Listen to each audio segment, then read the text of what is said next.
It was 10 years ago. I was biking home from work, my commute home from work, and I was going over the Burrard Bridge, and just as I was reaching the crest of the bridge, I was going around some pedestrians and ended up falling into the traffic.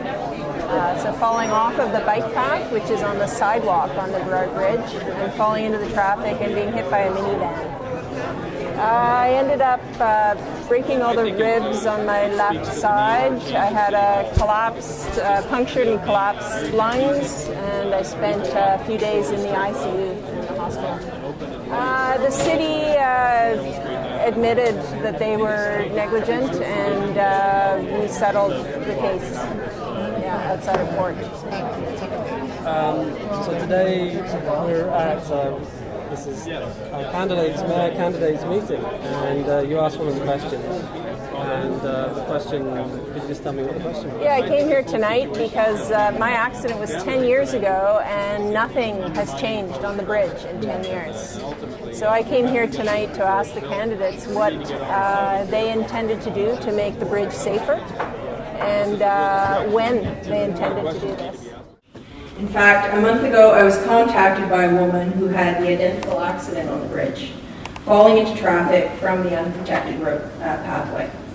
So my question to the candidates is, what will you do to make the Burrard Bridge safe, and when is that going to happen? The dilemma we have, as you probably know, is the cost of repairing the bridge. We had a plan to widen the sidewalks. It started out at $17 million. It's gone up to $63 million. We just can't do that. So what are we going to do? We have to spend already about $33 million, 32 or some number like that, on simply repairing the railings and making the bridge seismically sound. It needs maintenance, it's very old and it's crumbling. So my proposal is that as a short-term solution, we add, for another $1 million or so, we put that railing up. We at least protect the cyclists and pedestrians from falling into traffic and ensure that kind of safety. Get the bridge up to standard, and then look at a more long-term solution, perhaps another bridge entirely. Gregor Robertson. Well, I ride that bridge on a regular basis, and my opinion is that Peter's plan is not going to work. It's not going to do it. It's going to crowd the bikes and pedestrians into a narrower sidewalk, and it's tougher and tougher. Every time I ride the bridge now, the people who are walking on the bridge all have headphones on. They can't hear the bikes coming.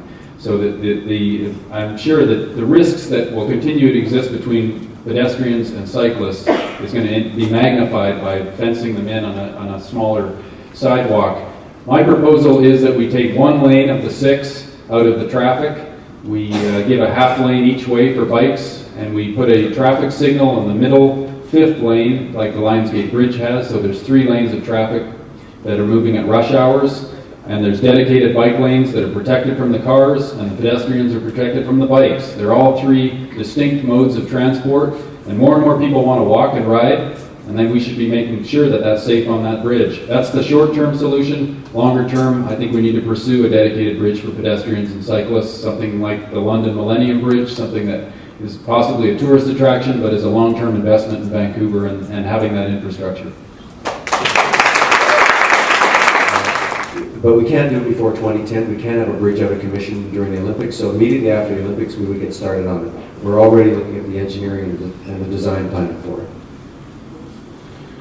I'd like to see this, the trial of taking one lane out and splitting it happen as soon as possible, as soon as it's humanly possible. My sense is it's more options on the table, more delay, not sure.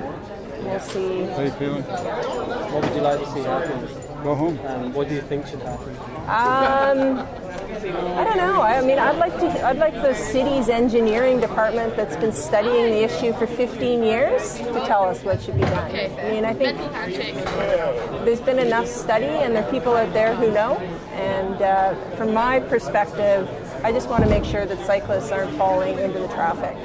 And the situation right now is unacceptable. How do you feel about the railing approach that Peter Ladner is putting in railing? Railing would keep people from falling into the traffic. cyclists or pedestrians. Do you think that would be better than the giving a lane out for cyclists? I'm not sure. The thing about the lane is I'm not sure about the traffic issue. I mean, that came up tonight. You know, can we take away a lane without affecting traffic? I don't know. I'd want to see the numbers on that. And after 15 years of studying it, surely we've got some good numbers to make that decision. That's great. Thank you very much.